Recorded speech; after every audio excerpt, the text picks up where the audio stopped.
నమస్కారం. అదృష్టం కార్యక్రమానికి స్వాగతం. గ్రహమా విగ్రహమా నిగ్రహమా ఏది మంచిది? బుధవారం జ్యేష్ఠ అమావాస్య, ఆ ప్రత్యేకత ఏంటి? మరియు జాతక సమస్యలు పరిహారాలు తెలియచేయడానికి మనతో పాటు ఉన్నారు ప్రముఖ ఆధ్యాత్మికవేత్త జ్యోతిష్యులు నాగరాజు సుద్దపల్లి గారు. మరి వారిని అడిగి మరిన్ని విషయాలు తెలుసుకుందాం. నమస్కారం అండి గురువుగారు. సో గురువుగారు, మొదటగా గ్రహమా విగ్రహమా నిగ్రహమా, సో ఏంటి సార్, ఏది చేస్తే మనిషి చక్కగా ప్రశాంతంగా ఉన్నంతకాలం చుట్టుపక్కల అన్నిటిని చక్కబెట్టుకొని తన జీవితాన్ని వెళ్ళదీస్తాడంటారు ఇప్పుడున్న పరిస్థితుల్లో? ఇప్పుడు ఎవరు చెప్పే సబ్జెక్ట్ని వాళ్ళు చాలా గొప్పగా చెప్తారమ్మా. నేను అలా చెప్పను. నా సబ్జెక్ట్ తప్పు ఉంటే నా సబ్జెక్ట్లో కూడా తప్పే. ఎందుకంటే మనుషులు ఎప్పుడు కూడా ఒక సబ్జెక్ట్ ఎప్పుడు పూర్వీకులు తప్పుగా ఇవ్వలేదు, చెప్పేవాడు చాలా తప్పుగా చెప్తుండొచ్చు. ఇక్కడ మనందరికీ కూడా ఉండవలసింది ఏంటంటే ప్రతి మనిషికి ఓర్పు నేర్పుతో పాటుగా మనకి నిగ్రహం అనేది ఉండాలి. అంటే చాలా పేషెన్స్ ఉండాలి. కానీ మనకి ఎవరికి ఇప్పటికి అది ఏం లేదు. ఇప్పుడు ఒకప్పుడు 4:30 గంటల సినిమా 4 గంటల సినిమా చూసేవాళ్ళు, అది 1:30-2 గంటలకు వచ్చింది. ఇప్పుడు రీల్స్ వచ్చేసాయి నిమిషాల్లోకి. అర్థమైందా? కాబట్టి అలాగ ఓపిక లేదు మనుషులకి. దీనివల్ల ఏమంటే మెసేజ్ ఎవరికి పూర్తిగా అర్థం కాదు. నిగ్రహం ఉన్నవాడికి గ్రహం అవసరం లేదు, విగ్రహం అవసరం లేదు. నీకు ఒక నిగ్రహ శక్తి కానీ ఉంటే దానికి దేవుడు అవసరం లేదు, నువ్వు గ్రహాన్ని నమ్మాల్సిన అవసరం లేదు. నీకు ఎప్పుడైతే అది ఉండదో మానసికంగా, ఎందుకంటే మన మైండ్ చేసే మ్యాజిక్ అంతే. నీ మనసు చిన్నదానికి భయపడేవాడు ఉంటాడు, పిడుగొచ్చి మీద పడితే పడ్డప్పుడు చూద్దాంలే అబ్బా అనేవాడు ఉంటాడు. అంతే కదమ్మా. పడ్డప్పుడు చూద్దాంలే, రాకెట్లు పైన వచ్చి నా మీద పడదనుకొని ధైర్యంగా ఉండేవాడు ఉంటాడు, ముందుగానే పడిపోద్దని చెప్పి బంకర్లో దాక్కునేవాడు ఉంటాడు. కాబట్టి వాళ్ళ మైండ్ సెట్ని బట్టి ఇప్పుడు జరిగేటువంటి దాని ప్రకారం ఉంటుంది. కానీ భయపడేవాడిని ఇంకా భయపెట్టకూడదు. ధైర్యం కోసం, ఇప్పుడు మీరు ఏదో ఒక బాధలో ఉన్నారు, నా దగ్గరకు వచ్చారు, ఇంకా భయపెడితే ఎలాగా? నీకు ధైర్యం చెప్పి నేను బాగు చేయాలి. ఇప్పుడు ఒక సైకాట్రిస్ట్ దగ్గరికి ఎందుకు వెళ్తాం? మనకు మానసికంగా ఒక భయంతో కూడుకున్నటువంటి ఇది ఉన్నప్పుడు, జీవితం మీద ఒక విరక్తి ఉన్నప్పుడు ఒక సైకాట్రిస్ట్ దగ్గరికి వెళ్తాం. ఆయన నీతో మాట్లాడి నిన్ను బాగు చేయాలి. కానీ అయ్యో అలా ఉన్నావా ఇలా ఉన్నావా, నువ్వు మరి ఆ మాత్రలు ఎందుకు వేసుకుంటున్నావు, ఇవి ఎందుకు వేసుకుంటున్నావు అని భయపెట్టేశాడు అనుకో, వాడు ఇంకా కిందకి వెళ్తాడు, డిప్రెషన్లోకి. అదేవిధంగా ఇక్కడ కూడా మనకున్న దీని ప్రకారం నిగ్రహం కానీ మనకుంటే, భగవంతుడు నువ్వు చేసేది ధర్మం అయితే నువ్వు భగవంతుని కూడా అడగాల్సిన పని లేదు. ఎందుకంటే ఆల్రెడీ ఒక ప్యాటర్న్లో నువ్వు పోతున్నావు, అది ధర్మం కాబట్టి నువ్వు ఎవరిని హాని కలిగించట్లేదు, నీకు ఏ ఇబ్బంది లేదు, నువ్వు హాయిగా వెళ్ళొచ్చు. అలా కాకుండా మనం చేసేవన్నీ తప్పులేనప్పుడు ఖచ్చితంగా తిరుపతిలో లైన్ పెరుగుతుంది, పాపాల పుట్ట పెరిగినట్టు పెరుగుతుంది. ఎందుకంటే ప్రతి ఒక్కళ్ళం కూడా ఆయన చూసేవాళ్ళు కొంతమంది భక్తితో అయితే భయంతో వెళ్ళేవాళ్ళు చాలామంది, నాకేదో అయిపోద్దని. కాబట్టి ప్రతి దాంట్లో కూడా నిగ్రహం అనేది ఉండాలి. ఓర్పు నేర్పు రెండూ ఉంటే నీకు గ్రహంతో పని లేదు, విగ్రహంతో పని లేదు. చాలా చక్కగా తెలియచేశారు గురుగారు. మీతో మాట్లాడడానికి కాలర్స్ వెయిట్ చేస్తున్నారు. గీతాంజలి గారు ఉన్నారు. నమస్తే అండి గీతాంజలి గారు. నమస్తే అండి. ఎవరి గురించి తెలుసుకోవాలనుకుంటున్నారు? నా గురించే మేడం. డేట్ ఆఫ్ బర్త్ చెప్తారా? 6/12/1997. ఓకే, 6/12/1997. టైం అండి 9:20 అండి మార్నింగ్. ఓకే, 6/12/1997. అండ్ ప్లేస్ అండి? నెల్లూరు అండి. మార్నింగ్ 9:20. చెప్పండి అమ్మా. సార్, అది నా మ్యారేజ్ గురించి తెలుసుకోవాలనుకుంటున్నానండి. ప్రతిదీ దగ్గర దాకా వస్తుంది, అది ముందుకు వెళ్ళట్లేదండి. 6th December 1997 అమ్మా. అవునండి. ఉదయం 9:20 నెల్లూరు. ఇక్కడ మీ లగ్నం వచ్చేసి మకర లగ్నం, రాశి వచ్చేసి కుంభరాశి, నక్షత్రం ధనిష్ట నక్షత్రం, 4వ పాదం. జనరల్గా మన వాళ్ళందరూ కూడా చేసేది ఏమిటంటే కుజదోషం అనగానే పెళ్ళిని దూరం పెట్టేస్తున్నారు. దయచేసి ఈ యొక్క రుగ్మత, మొన్నటిదాకా మూలా నక్షత్రం అని, ఆశ్లేష నక్షత్రం అని, ఆరుద్ర నక్షత్రం అని, జ్యేష్ఠ నక్షత్రం అని, ఈ నక్షత్రాలు మంచివి కాదని చాలామంది చెప్పటం వల్ల ఆ నక్షత్రాల పిల్లలు మంచి గుణగణాలు ఉన్నప్పటికీ కూడా వాళ్ళని చేసుకోకుండా పాపం ఇబ్బందులు పెట్టినటువంటి వాళ్ళు చాలామంది ఉన్నారు. ఈ దౌర్భాగ్యం ఎప్పుడు పోతుందో నాకు తెలియదు. ఎందుకంటే చెప్పేవాళ్ళు ఆ విధంగా మొదటి నుంచి చెప్పి చెప్పి చెప్పి చెప్పి నాశనం చేస్తూ ఉన్నారు. కాబట్టి దయచేసి ఇక్కడ అది నేనేం చెప్తానంటే, కుజదోషం అంటే చాలా రకాలుగా ఉంటుంది. ఒకటి పెళ్ళికే కాదు, దానికి చాలా కారణాలు ఉంటాయి. కుజదోషం అంటే హెల్త్ ఇష్యూస్ ఉంటాయి, అది ఎక్కడుంటే ఏ విధమైన హెల్త్ ఇష్యూ ఉంటుంది, ఇవన్నీ ఏమీ తెలియకుండా దాని గురించి చదవకుండా లేకపోతే రీసెర్చ్ లాగా చేయకుండా మనం చెప్పేస్తే దాని వలన చాలామంది జీవితాలు పాడవుతాయి. కాబట్టి చెప్పేవాళ్ళు ఎవరమైనా సరే కరెక్ట్గా చెప్పగలిగితే వాళ్ళ భవిష్యత్తుని బాగు చేయగలుగుతాం. ఇక్కడ లగ్నం వచ్చి మీది మకర లగ్నం అమ్మ. లగ్నంలో శుక్ర గురువుల యొక్క కలయిక, 2వ ఇంట్లో చంద్రకేతుల కలయిక, 3వ ఇంట్లో శని వక్రించి, తర్వాత అష్టమంలో రాహు, ఏకాదశంలో రవి, అలాగే 12వ ఇంట్లో కుజ బుధులు ఉన్నటువంటి జాతకం. అయితే నేను ఒక్కటి చెప్తాను మీ అందరికీ కూడా, ఎన్ని జాతక దోషాలు ఉన్నప్పటికీ కూడా ఏకాదశంలో సూర్యుడు ఉండటం వల్ల సర్వదోషములను హరించును అని శాస్త్రం చెబుతుంది. సర్వదోషములను హరించును. అది మిత్రరాశి తన స్వనక్షత్రం ఇలాగ ఉచ్చస్థానం లేదా స్వస్థానమై ఉన్నప్పుడు ఖచ్చితంగా సూర్యుడు ఏకాదశంలో గొప్పగా సర్వదోషాలను హరిస్తాడని శాస్త్రం చెప్తుంది. కాబట్టి ఏకాదశంలో సూర్యుడు అంటే ఆత్మకారకుడైనటువంటి సూర్యుడు గ్రహాలన్నిటికీ కూడా జ్యోతిలా వెలుగుతూ వాటినన్నిటినీ కూడా తన చుట్టూ తిప్పుకునేటువంటి ఈ యొక్క సూర్యుడు దోషాలను పోగొడతాడు. ఇది చాలామందికి తెలియదు. దానివలన ఏమవుతుందంటే కుజదోషం ఉందనగానే అది ఆలస్యం అయిపోతుందమ్మా. ఇక్కడ మీ జాతక రీత్యా కూడా దానివల్ల ప్రభావం వల్లనే ఇక్కడ కారణమై ఉండవచ్చు. ప్రస్తుతం మీకు గురు మహాదశలో శుక్రుని యొక్క అంతర్దశ జరుగుతూ ఉన్నది. శుక్రుడు అనుగ్రహం అనేటువంటిది తప్పకుండా ఉండవలసిందే. ఇప్పుడు గురువు అనుగ్రహం కూడా మీకు ఉన్నది. కాబట్టి ఇక్కడ మీరు వివాహ ప్రయత్నం చేసుకోవచ్చు. ఇప్పుడైతే సమయం బాగుంది, ప్రయత్నం చేయండి. నెక్స్ట్ నాగమణి గారు ఉన్నారు విశాఖపట్నం నుంచి. నాగమణి గారు. నా పేరు నాగమణి. మా అమ్మాయి గురించి చదువుతాను. ఓకే అండి, డేట్ ఆఫ్ బర్త్ చెప్పండి. మా అమ్మాయికి 28/5/1999. ఓకే. టైం అండి? పొద్దున్న 7:45. 7:45 AM. ఎక్కడ పుట్టారండి? వైజాగ్లో. వైజాగ్. ఓకే. ఏం తెలుసుకోవాలనుకుంటున్నారమ్మా? అమ్మాయి చదువు అయిపోయిందండి. కెరీర్, వివాహం 2 గురించి అడుగుతాం. ఓకే, గురువుగారు తెలియజేస్తారు. నమస్తే అమ్మ నాగమణి గారు. ఇక్కడ మీ అమ్మాయి జన్మ లగ్నం వచ్చి మిథున లగ్నం, రాశి వచ్చేసి తులారాశి, నక్షత్రం స్వాతి నక్షత్రం 4వ పాదం.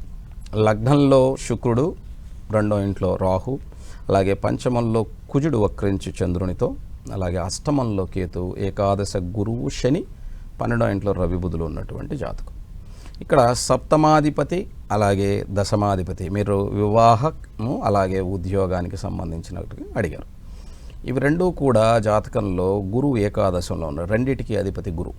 ఈ గురువు ఏకాదశంలో చక్కగా ఉన్నాడు. ఇప్పుడు శని మహాదశ జరుగుతుంది. శని నీచభంగ రాజయోగంలో ఏకాదశంలో ఉన్నాడు. అందులో శుక్రుని యొక్క అంతర్దశ జరుగుతుంది. ఇక్కడ లగ్నంలో శుక్రుడు ఉన్నాడు. అయితే ఇది 2027 మార్చి వరకు చక్కగా ఉందమ్మా. మీరు ఆ అమ్మాయికి వివాహం చేయాలనుకుంటే చేయొచ్చు, లేదు కెరీర్ కోసం మా అమ్మాయికి ముందుకు తీసుకెళ్ళాలంటే కూడా ముందుకు తీసుకెళ్ళచ్చు. ఈ రెండూ కూడా బాగున్నాయి. మీరు ఇక్కడ ఎందుకంటే గురువు అనుగ్రహం కూడా మిథున రాశిలో గురువు తులారాశికి ఉండటం, 6వ ఇంట్లో శని ఉండటం, ఇవన్నీ కూడా కలిసి వచ్చేటువంటి సమయం. కాబట్టి ప్రయత్నం చేయండి. ఇంకొక విషయం, చాలామందికి నేను మరలా చెబుతున్నాను, ఇక్కడ లైవ్స్కి మాత్రమే కాల్ చేయండి. నా ఫోన్ నంబర్కి కాల్ చేస్తే అందరు కష్టాల్లో ఉన్నారు. కష్టాలు లేనిది ఎవరికి చెప్పండి. నాకు కూడా ఉన్నాయి కష్టాలు. రోజు మీకు ఇలా చెప్పడం కూడా నాకు కష్టమే రోజు. అయినా కూడా ఒక మాట చెప్తే ఆ మాటకు నిలబడాలని రోజు వస్తున్నా. అందరికంటే ముందు వచ్చి కూర్చుంటాను నేను ఇక్కడ. 8వ గంటకే వచ్చి కూర్చుంటా ఇక్కడ. ఇప్పుడు 10:30కి నా షో, 8:15 ఇక్కడ వచ్చి కూర్చుంటా. ఎందుకంటే ట్రాఫిక్లో ఏదన్నా లేట్ అయితే ఇలా లైవ్ ఆగిపోతుందని అంత కమిట్మెంట్గా ఉంటా. నాకు చెయ్యి మాకండ్రా నాయన, మీకు దండం పెడతానంటే నాకెందుకు మెసేజ్ చేస్తారు, నాకెందుకు కాల్ చేయ, ఎవరో ఒక తల్లికి ఇబ్బంది ఉంటే వాళ్ళ కోసం నేను కాల్ చేయమని చెప్పా. లైవ్లో కొన్ని డిస్కస్ చేయలేమని. ఇంకొక విషయం, ఎవరికి ఏది ఊరికి రాదు. మీకు ఎన్నోసార్లు చెప్పా. బయట తీసుకునే వాడికన్నా నేను ఎక్కువ తీసుకుంటాను, నా గాడికి రామాకండ్రా నాయనలారా, నాకు ఫోన్లు చేయమాకండ్రా బాబు అని మీకు దండం పెట్టి చెప్తాను. నేను ప్రతిరోజు వీళ్ళు డిస్క్లైమర్ వేసినట్టు నేను వేసుకొని నేను షోలో ఇదే చెప్పుకుంటా ఉంటే జాతకాలు చెప్పలేను. కాబట్టి దయచేసి మీరు నా దగ్గరికి రాకండి. ఫస్ట్ థింగ్, నాకు మెసేజ్ కూడా చేయకండి. ఇక్కడికి లైవ్ కాల్ చేయండి. చక్కగా ఇక్కడ క్వశ్చన్కి ఆన్సర్ తెప్పించుకోండి. కలవకపోతే నన్ను ఏం చేయమంటారు? నాకు ఇచ్చే అరగంటలో నేను ఎంత చెప్పగలను? కాబట్టి బయట నా సమయం నేను ఎవరికి ఊరికే ఇవ్వను. నేను అది కూడా చెప్తున్నాను. బయట తీసుకునే వాడికి డబల్ తీసుకుంటా, నా దగ్గరకు రాకండి. ఓకే, ఎందుకు చెప్తున్నానంటే నా దగ్గర రాకుండా ఉండటం కోసం. కాబట్టి దయచేసి మీ యొక్క ఇక్కడ చెప్తున్న మానసిక స్థితిని సరిగ్గా పెట్టుకుంటారు నాయన. ఎందుకు భయపడతారు? ఈ జీవితం ఉండేది ఒకటే, హాయిగా హ్యాపీగా ఎవడి జీవితంలో వాడే రాజు. కాబట్టి మీరు హాయిగా చక్కగా మీకున్నటువంటిది ఒక్కసారి ప్రశ్న వేసుకోండి మీ బుర్రకి, ఖచ్చితంగా మీరు బాగుంటారు. అలా కాకుండా అనవసరంగా వెళ్ళి చేసేసుకుంటే ఇబ్బందులు పడతారు. కాబట్టి దయచేసి గుర్తుపెట్టుకోండి, ఇక్కడికి కాల్ చేయండి, చక్కగా మీ క్వశ్చన్కి నిజాయితీగా సమాధానం చెప్తా. ఓకే. నెక్స్ట్ నరసింహస్వామి గారు ఉన్నారు మహబూబాబాద్ నుంచి. నరసింహస్వామి గారు మేడం నమస్తే అండి. నమస్తే అండి. ఎవరి గురించి తెలుసుకోవాలనుకుంటున్నారు? బంధువుల గురించి అండి. ఓకే అండి. డేట్ ఆఫ్ బర్త్ ఉందా? డేట్ ఆఫ్ బర్త్ ఉందండి. 9 డిసెంబర్ 2000 అండి. ఓకే. సాయంత్రం 6:30 అండి. ఓకే. ఎక్కడ పుట్టారు? వరంగల్లో అండి. వైనాడ్. వరంగల్ అండి. ఓకే అండి. ఏం తెలుసుకోవాలనుకుంటున్నారు? ఈ పాప అండి ఈ మధ్యన పీజీ చేసింది. తర్వాత ఏంటిదంటే ఈ అమ్మాయి జూన్ 6వ తారీఖు నాడు చెప్పకుండా వెళ్ళి మ్యారేజ్ కి ఇంటర్ క్యాస్ట్ మ్యారేజ్ చేసుకుందండి. ఈ పాప వైవాహిక జీవితం ఎలా ఉంటుంది, ఆ వివాహం నిలబడుతుందా లేదా చెప్పరా అండి? ఓకే అండి, గురువు గారు తెలియజేస్తారు. ఇక్కడ జన్మ లగ్నం వచ్చేసి మిథున లగ్నం, రాశి వచ్చేసి మేషరాశి, నక్షత్రం వచ్చేసి కృతికా నక్షత్రం 1వ పాదం. లగ్నం నుంచి వివాహ స్థానాధిపతి గురువు వ్యయంలో ఉండటం, తర్వాత 4వ ఇంట్లో కుజుడు దోషంలో ఉండటం దీనికి గల కారణం. కాబట్టి వివాహ జీవితం అన్నది ఈ జూలై 25వ తారీఖు దాకా ఆ పాప జాతకంలో బాగాలేదు. ఎందుకంటే రాహు జరుగుతుంది. ఈ రాహు లగ్నంలో ఉన్నాడు. ఆమె తీసుకునే నిర్ణయాలు అంత కరెక్ట్గా ఉండవు. దానివల్ల అంటే జ్ఞానం అనేదే లేకుండా తన ఇష్టానికి, సరే తను మేజర్ కాబట్టి తన ఇష్టానికి తను చేసుకోవచ్చు, తనకు హక్కు ఉంది, మనకు సంబంధం లేదు. కానీ ఇక్కడ జన్మజాతకంలో ఈ దోషాలు ఉండటం వల్ల తప్పకుండా ఇబ్బంది పడేదానికి అవకాశం ఉంది. ఇబ్బంది పడకుండా ప్లాన్ చేసుకుంటే భగవంతుడి దయ వల్ల బాగుంటుంది. అలానే గురువుగారు, ఈ బుధవారం జ్యేష్ఠ అమావాస్య, దాని ప్రత్యేకత ఏంటి? అంటే జ్యేష్ఠ నక్షత్రంగానే చూడకుండా మనం జ్యేష్ఠాదేవిగా కూడా చూస్తూ ఉంటాం కాబట్టి ఈ జ్యేష్ఠ అమావాస్య ప్రత్యేకత ఏంటండి? జనరల్గా చాలామందికి ఇందులో ఈ జ్యేష్ఠ మాసం అయిపోవచ్చింది. ఈ జ్యేష్ఠ మాసం అని ఎందుకు అన్నారంటే, జ్యేష్ఠ నక్షత్రాధిపతి బుధుడు, అది వేరే విషయం, అది నేను ఊరికే దాంట్లో చెప్పాను, అది రాశారు వీళ్ళు. ఈ నెలలో మనకి జనరల్గా వరల్డ్ లార్జెస్ట్ డే అని వస్తుంది. ఈ మాసం పెద్దగా అంటే పగలు ఎక్కువ ఉంటుంది. 12 గంటలు రాత్రి, పగలు 12 గంటలు కదా, అలా కాదు, ఇది 13 గంటలు ఉంటుంది ఈ మాసంలో. ఇక నుంచి నీకు తగ్గిపోతూ వస్తుంది అనమాట.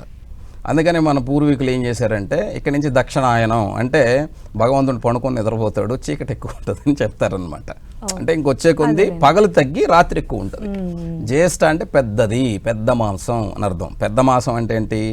రోజంతా పెద్దగా ఉంటుంది. నిన్న 21వ తారీఖున 13 గంటల 10 నిమిషాల 12 సెకండ్లు ఉంది.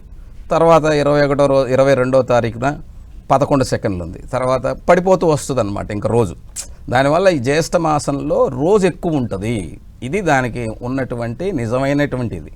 అయితే మన వాళ్ళు ఏం చేస్తారంటే, ఈ జ్యేష్ఠ మాసంలో ఇంకా తర్వాత వచ్చేటువంటి ఈ జ్యేష్ఠ మాసం అయిపోయిన తర్వాత ఇక్కడి నుంచి ఇంకా మనకి ఉత్తరాయణం మొదలవుతుంది. కాబట్టి జ్యేష్ఠ మాసం అయిపోయిన తర్వాత స్వామివారు రేపటి రోజున తొలి ఏకాదశి అంటాం 6వ తారీఖున.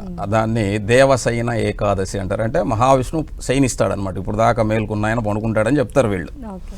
దాని అర్థం వేరండి. కాకపోతే వీళ్ళకి ఇలా చెప్పాలని చెప్పారు. దాని వెనకాల చాలా ఉందన్నమాట. అయితే ఈ జ్యేష్ఠ మాసంలో సహజంగా ఈ అమావాస్యకి చాలామంది తల్లిదండ్రులు చనిపోయిన తిథి, వారం ఇలాంటివి గుర్తుండవు, డేట్ కూడా గుర్తుండదు కొంతమందికి పాపం. అలాంటి వాళ్ళకి పూర్వీకుల యొక్క పితృశాపాలు ఉంటాయని, బిడ్డలు కలగరని ఇలాగ కొన్ని చెప్తూ ఉంటాం. దాన్ని ఎందుకు చెప్తారు అంటే, ఈ దేహాన్ని ఇచ్చినటువంటి తల్లిదండ్రులను ఎప్పుడు గుర్తుపెట్టుకోవాలి. ఆ గుర్తు లేకపోతే అది ఎంత దౌర్భాగ్యం అంటే అంత దౌర్భాగ్యం. అలాంటి వాళ్ళకి ఏంటంటే, ఈ రోజున పితృకర్మలు చేయటం ద్వారా వాళ్ళకి పితృశాపాలు తగ్గుతాయని విశ్వసిస్తారు. నా ఉద్దేశం ఏమిటంటే, బుద్ధితో ఆలోచించండి. మనం బ్రతికుండంగా మన తల్లిదండ్రులను గుర్తు చేసుకొని 4 ముద్దలు బయట పెట్టడం ద్వారా చాలా పక్షులు తింటాయి. మనం బ్రతికున్నంత వరకు ఆ 4 ముద్దలకి ఏం తక్కువైపోదు. ఆ 4 ముద్దలు మన తల్లిదండ్రులు గుర్తు చేసుకొని పెట్టడం ద్వారా అందుకని పితృకార్యం అనే దాన్ని మొదలుపెట్టారు. పిండం కాదు అది. 4 ముద్దలు పెడితే నీకు కూడా జీవితాంతం 4 ముద్దలు కలగాలని భగవంతుడు ఆశీర్వదించడం కోసం నీ పూర్వీకులు ఆశీర్వదిస్తారని చెప్పే ప్రయత్నం అది. కాబట్టి ప్రతి దాని వెనకాల ఒక అద్భుతమైనటువంటి జ్ఞానాన్ని పూర్వీకులు ఇచ్చారు. దాన్ని మూఢత్వం, మూర్ఖం, లేకపోతే పిచ్చి అనుకునే వాళ్ళది పిచ్చి, మనం ఏం చేయలేం. ఎందుకంటే దాని వెనకాల ఏముంది అని ఆలోచిస్తే, ఎవడో స్వార్థాన్ని ఆలోచించకండి, దాని వెనకాల ఆ ప్రక్రియ వెనకాల ఎందుకు చెప్పారు అన్నది మనం ఆలోచిస్తే ఆ ప్రక్రియ కరెక్టే. చేసేవాడిది దోషం అయితే మనం ఏం చేస్తాం? ఇప్పుడు ఒక మందు కనిపెట్టారమ్మా, ఆ మందు దానికి ఆరోగ్యం కోసం కనిపెడతాం. అది వేరేవాడు దాన్ని వేరే రకంగా ఉపయోగించిన వాడిది కదా తప్పు, మందు తప్పు కాదు కదా. అలాగే ఒక పద్ధతిని పెట్టింది మనిషి మానవాళిని ఒక సరైన దారిలో నడపడానికి మన పూర్వీకులు అద్భుతమైనటువంటి ఆచారం పేరు మీద మన సంస్కృతిని ప్రతిబింబించేలాగా పెట్టారు. అలా ఆచారాలు లేవు, సంస్కృతి లేదు, మా ఇష్టం వచ్చినట్టు ఉంటామంటే, ఇదిగో నిన్న 18 ఏళ్ల పిల్ల, 18 ఏళ్ళు కూడా లేవు, 19 ఏళ్ల పిల్లోడు దగ్గర తల్లిని చంపినట్టు మానవత్వం అనేది లేకుండా, ప్రేమలు లేకుండా ఇలా తయారవుతారు. దానికి కారణం ఎవరు చెప్పండి? సమాజంలో మనం జరుగుతున్నటువంటివి ఈ యొక్క పూర్వీకులు ఇచ్చినటువంటి ప్రతి దాన్ని మనం కొట్టిపారేస్తూ మేము చాలా అడ్వాన్స్గా ఉన్నాము, ఇవన్నీ ట్రాష్ అనుకుంటూ పోతే చివరికి మనిషి అనేవాడే ఉండడు. ఎందుకంటే మానవత్వం అనేది చనిపోతే, నేను అంతకుముందు కూడా చాలాసార్లు చెప్పాను, మానవత్వం అనేది చనిపోతే మనిషి అనేవాడు మిగలడు. కన్న తల్లిని చంపటం ఏంటమ్మా? దానికి ఇలా చాలా వింటున్నాం, అందుకని చెప్తున్నాను. కాబట్టి పూర్వీకులు ఇచ్చినటువంటిది ఏది కూడా తప్పు కాదు. తప్పుగా తీసుకునే వాళ్ళది, తప్పుగా చెప్పేవాళ్ళదే తప్పు. ఓకే గురుగారు, మీతో మాట్లాడడానికి ప్రణీత ఉన్నారు. ప్రణీత గారు, హలో. హలో, ఎవరి గురించి తెలుసుకోవాలనుకుంటున్నారు? డేట్ ఆఫ్ బర్త్ చెప్తారా అండి? మా అబ్బాయి గురించి అండి. ఓకే, డేట్ ఆఫ్ బర్త్ చెప్పండి అమ్మా. డిసెంబర్ 8, 1993. 93 డిసెంబర్ 8. సమయం అండి? సమయం మధ్యాహ్నం 3:05. ఓకే, ఎక్కడ పుట్టాడు బాబు? 93. డిసెంబర్ 8 మధ్యాహ్నం 3:05. ఓకే, ఎక్కడ పుట్టాడు? బాబు ఈ భూపాలపల్లి జిల్లా పరకాలు హాస్పిటల్లో ఉంటాడు.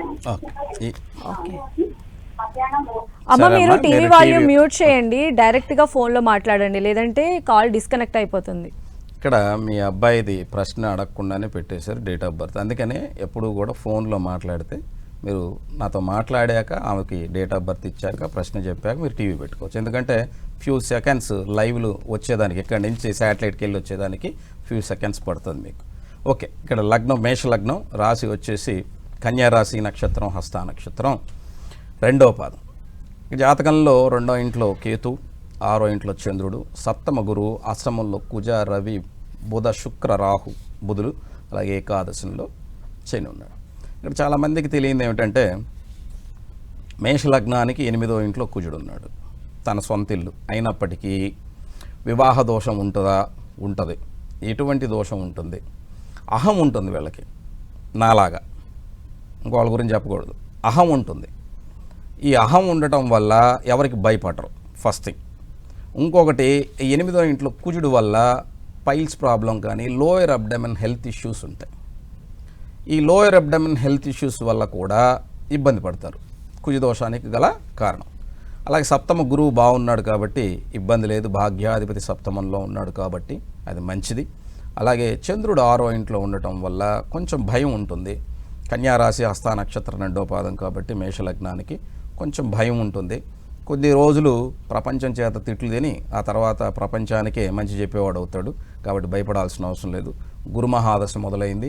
ఈ గురుదశ 16 సంవత్సరాలు, తర్వాత శని దశ అద్భుతంగా ఉండబోతున్నాయి. కాబట్టి మీరు కంగారు పడకండి. ఇప్పటి వరకు అతని మీద ఎన్నో ఎలిగేషన్స్ బయట వాళ్ళు పెట్టినా చెప్పిన వాటి అన్నిటిని నమ్మకండి. తల్లిదండ్రులుగా మీరు విశ్వసించండి, ఖచ్చితంగా బాగుంటాడు. నెక్స్ట్ లక్ష్మి గారు ఉన్నారు గుడివాడ నుంచి. లక్ష్మి గారు నమస్తే అండి, ఎవరి గురించి తెలుసుకోవాలనుకుంటున్నారు? గురించి అండి. ఓకే, డేట్ ఆఫ్ బర్త్ చెప్పండి అమ్మా. 12/10/1995. ఓకే, టైం అండి? ఉదయం 11:45 గుడివాడ అండి. ఓకే, గుడివాడ. ఏం తెలుసుకోవాలనుకుంటున్నారు? పాప వివాహం గురించి, హెల్త్ గురించి అండి, ఉద్యోగంలో ఇంకా గ్రోత్ కోసం అండి. ఓకే, తప్పకుండా గురువు గారు తెలియజేస్తారు. ఇక్కడ నమస్తే గురువు గారు. నమస్తే అమ్మా, చెప్పండి. పాప వివాహానికండి. వివాహం అవ్వలేదు? అవ్వలేదండి. ఎగ్జామ్స్ ప్రిపేర్ అవుతుంది, ఇంకా మంచి గ్రోత్ ఉంటుందా ఉద్యోగంలో అని చెప్పండి. అట్లా. ఉన్నత ఉద్యోగం. ఇక్కడ ఆమెకి హెల్త్ కూడా అండి, జాయింట్ పెయిన్స్ ఎట్లా వస్తూ ఉంటాయండి, అద్మోటాలు కూడా కొంచెం ఇబ్బంది పడి దాని వల్ల కూడా అన్ని ఇచ్చేట్ అవుతా ఉంటుందండి. ఇప్పుడు ఒకటేమా, మీరు కొన్ని డాక్టర్ దగ్గరికి వెళ్ళండి దయచేసి. ఓకే, ఎందుకంటే ఇప్పుడు మొహాల మీద మొటాలు వాటికి చాలా అద్భుతమైనటువంటి మెడిసిన్స్ చాలా ఉన్నాయి. ఓకే, వాటిని మీరు డాక్టర్ దగ్గర, డెర్మటాలజిస్ట్ దగ్గరికి వెళ్ళండి, చక్కగా మీరు దానికి తగ్గటువంటి చాలా ఉన్నాయి. ఓకే, దాన్ని పక్కన పెట్టండి. ఇక్కడ మీరు ఏం అడిగారు, గవర్నమెంట్ జాబ్ చేస్తుందా పాప? అవును సార్. ఇక్కడ ఇంకా వృద్ధిలోకి వస్తుందా లేదా అని మీరు అడుగుతున్నారు, వివాహం అడుగుతున్నారు. ఓకే, చెప్తాను మీకు. ఇక్కడ లగ్నం వచ్చేసి ధనుర్లగ్నం, రాశి వచ్చేసి వృషభ రాశి, నక్షత్రం కృతికా నక్షత్రం 3వ పాదము. అలాగే ఇప్పుడు వృత్తి గురించి అడిగారు మీరు. సప్తమ దశమాధిపతి బుధుడు తన దశమ స్థానంలో పరమ ఉచ్చస్థితిని కలిగి ఉన్నందువల్ల భద్రమహాపురుష యోగం, రవి బుధాదిత్య యోగం ఉన్నందువల్ల రవితో కలిసి భాగ్యాధిపతి దశమంలో, మీరే చెప్పారు గవర్నమెంట్ జాబ్ చేస్తుంది, రవి బుధుల కలయిక దశమ స్థానంలో అద్భుతం. మీరు అన్నట్టుగా చాలా ఇంకా ఉన్నతమైనటువంటి పోస్ట్కి వెళ్ళేదానికి అవకాశం ఉంది. ఎస్, ఉంది. రేపు జనవరి తర్వాత, 2026 జనవరి తర్వాత చాలా వృద్ధిలోకి వచ్చేదానికి చక్కగా అవకాశం ఉన్నది, అందులో ఎటువంటి సందేహం లేదు. కాబట్టి బాగా చదవమని చెప్పండి, బాగా మోటివేట్ చేయండి, బాగా నేను కూడా చెప్పానని చెప్పండి, కొంచెం బూస్టప్గా ఉంటుంది సైకలాజికల్గా. ఇకపోతే వివాహానికి సంబంధించి వివాహ స్థానాధిపతి కూడా దశమంలో ఉన్నందువల్ల ఆమెకి సరైనటువంటి వృత్తికి సంబంధించినటువంటి వాడిని చేసుకోవాలని చూస్తుంది.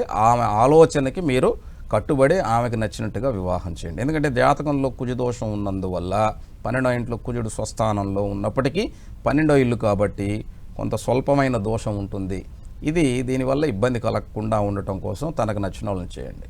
తర్వాత సంతానం అది తర్వాత మాట్లాడదాం, ఎప్పుడైనా మీరు తర్వాత మాట్లాడండి. ఎందుకంటే పంచమంలో కేతు, అలాగే 6వ ఇంట్లో చంద్రుడు, ఊరికి చికాకు పడుతుంది అన్నారు కదా, ఆమె 6వ ఇంట్లో చంద్రుడు ఉండటం వల్ల ఈ 6వ ఇంట్లో చంద్రుడు ఉన్నటువంటి వాళ్ళందరికీ ఏమిటంటే ఒక రకమైనటువంటి మీరు ఇప్పుడు మీ పాపను ఎలా చూస్తున్నారో అలాంటి పరిస్థితుల్లో అందరూ ఉంటారు. కాబట్టి దాన్ని మనం ప్రేమతో చెప్పాలి. వాళ్ళని మనం నమ్మితే వాళ్ళు దాన్ని నుంచి, అంటే నన్ను నమ్మేవాళ్ళు ఉన్నారు, నాకు హెల్ప్ చేసేవాళ్ళు ఉన్నారు, లేదా నాకు నా మానసిక స్థితిని సపోర్ట్ చేసేవాళ్ళు ఉన్నారన్న ఒక భావన కలిగితే వాళ్ళు బాగుంటారు. కాబట్టి ఆ విధంగా మీరు ప్రయత్నం చేయండి అమ్మా. నెక్స్ట్ అక్షిత ఉన్నారండి హైదరాబాద్ నుంచి. నమస్తే అండి, ఎవరి గురించి తెలుసుకోవాలనుకుంటున్నారు? హలో, మా పాప గురించి అండి. ఓకే అండి, డేట్ ఆఫ్ బర్త్ చెప్పండి. 2001 జూన్ 21 2025 రాత్రి 2025 నైట్. ఎక్కడ పుట్టారండి? నల్గొండ. ఓకే, ఏం తెలుసుకోవాలనుకుంటున్నారు? జాబ్ గురించి అండి. పాపకి జాబ్ దేనికి అప్లై చేసినా కూడా ఈ జాబ్స్ రావట్లేదు, వచ్చినట్టే వచ్చి పోతున్నాయి. అలాగమ్మా, ఇక్కడ మీ అమ్మాయి లగ్నం మేష లగ్నం, రాశి వృషభ రాశి, మృగశిర నక్షత్రం 2వ పాదం. దశమాధిపతి శని ధనస్థానంలో చంద్రుడితో బుధుడితో ఉన్నారు. జాబ్ వస్తుంది, కానీ టైం ఉందమ్మా. ఇంకా నెక్స్ట్ జూలై దాకా టైం ఉంది, అంటే 1 ఇయర్ టైం పడుతుంది. ఈ 1 ఇయర్లో వేరే ఏదైనా కోర్సు సంబంధించి ఆమె చదువుకున్న దానికి కాకుండా ఇంకా అడ్వాన్స్గా ఏదైనా కోర్సు అలాంటివి ఏదైనా చేసేదానికి ప్రయత్నం చేయమని చెప్పండి. నెక్స్ట్ జూలై నుంచి ఆమెకి మంచి ఉద్యోగ అవకాశాలు ఉన్నాయి. అప్పటి వరకు ఖాళీగా ఉండకుండా చక్కగా ఆమెని ప్రయత్నాలు చేసుకుంటూనే వేరే ఏదైనా కోర్సు చేయమని చెప్పండి. గురుగారికి రేపటి కార్యక్రమంలో మీరు తెలియజేసే అంశాన్ని వివరిస్తారా? ఇక్కడ మనందరికీ మరలా నేను చెప్తున్నాను, కొన్ని మాకు తెలిసిన లైవ్లో మేము చెప్పం. ఎందుకంటే నిజాన్ని, జ్యోతిష్యం అనేటువంటిది వ్యక్తిగతమైనటువంటివి కాబట్టి మేము కొన్ని లైవ్లో చెప్పం. అలాగే జాతకంలో ఇప్పుడు ఇందాక ఒక ఆమె అడిగారు ఏమని, వాళ్ళ పాప గురించి, వివాహం కోసం ఇట్లాంటివి కుజదోషాలు అనేటువంటివి ఎలా ఉంటాయి అన్న దాని గురించి అంటే చాలాసార్లు చెప్పుకున్నాం. అయినా కూడా వీళ్ళు కొత్తగా చూసేవాళ్ళు చాలామంది ఉంటారు. వాళ్ళ కోసం నేను రేపు ఒకరోజు. ధన్యవాదాలు గురువుగారు. నమస్తే. ఇది వాళ్ళ అదృష్టం కార్యక్రమం. నమస్తే.